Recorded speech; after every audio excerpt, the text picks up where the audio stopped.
as storm clouds rumbled overhead and thunder rages war, as lightning strikes to break the calm, in rain's torrential pour. Ironic that on such a night a predator should prowl and bring us to the manor house, and to its murder foul. A body in the library, a knife stuck in his back, autumn 1921, as told by shameless hack.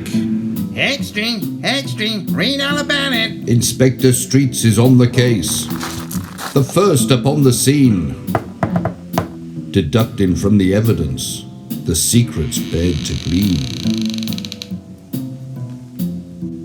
Evening all, I guess you know why we are gathered here.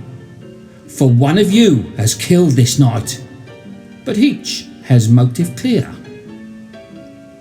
Let's look at all the facts so far and narrow down our view to catch the scoundrel in our midst that's caused us much ado. The victim had his many faults. His marriage was a fake, to hide affairs with other men, a whoopsie, no mistake. That brings us to his widow fair, a motive far from proud, who even now recoils in shame to hear these words out loud. For if she left, he'd leave her broke, no wealth or love to find. But staying in a loveless sham has caused her such a bind. Alas, she has an alibi that somewhat rules her out. The cook has vouched her whereabouts and left us little doubt. Which brings us to his father's pride, so dented by his shame.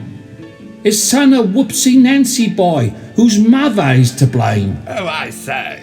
His heart has grown so full of hate, displayed in cold despise. But would he kill his only son, his heir, with sinful lies? No, he is no murderer. He sat with his dear wife, bedbound with malaria and fighting for her life. He too has an alibi, removing him from blame. Abound the whispered rumours fly that taint his family name. Which brings us to the gardener, who punched his Packard star and taught him joys of godless love. Disgraced, he fell so far. Could it be a jealous spat, a quarrel bound in death? Did he reject you for his wife and bring his final breath? I know you have an alibi, but we knew all along. In Britain 1921, your deeds are very wrong. Higgins, cuff the bounder up and clout him round his ear. Oh, teach him that his heathen ways are not permitted here. Oh, for shame. If I may, the butler said, the deed was done by me, for all the reasons you have said that shame his family.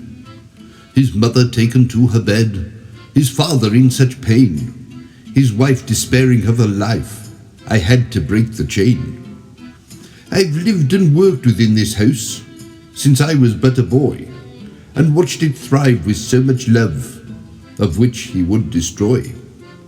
They've always been so good to me, and so it break my heart to see the life he chose to lead was tearing them apart. But also for another deed, a debt from long time hence. You'll see a wager had been sealed.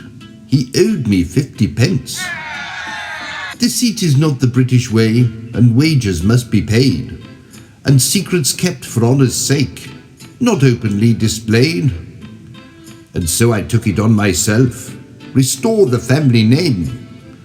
A bad apple will rot the cart and drive them all to shame. So sad that it should come to this, an act that I deplore, and so I throw myself upon the mercy of the law. OK, Higgins, cuff him up. That's 2 for hangman's rope. That's all the mercy they will find. I doubt they have a hope. The butler did it. What a twist. A man you'd overlook. I've never known the like before. Someone should write a book. And so concludes the murder case upon that ghastly night that brought us to the manor house to freeze our blood in fright. So many secrets to unfold, and yet more tales to tell, of murder foul and motives bound, in hearts where secrets dwell. You have been listening to Murder Most Foul, written by Fritz O'Skennick. Produced by Fritz Streets Radio in association with Film Focus Wales. Inspector Streets was played by Nigel M. Streeter. The narrator and butler was played by Fritz O'Skennick.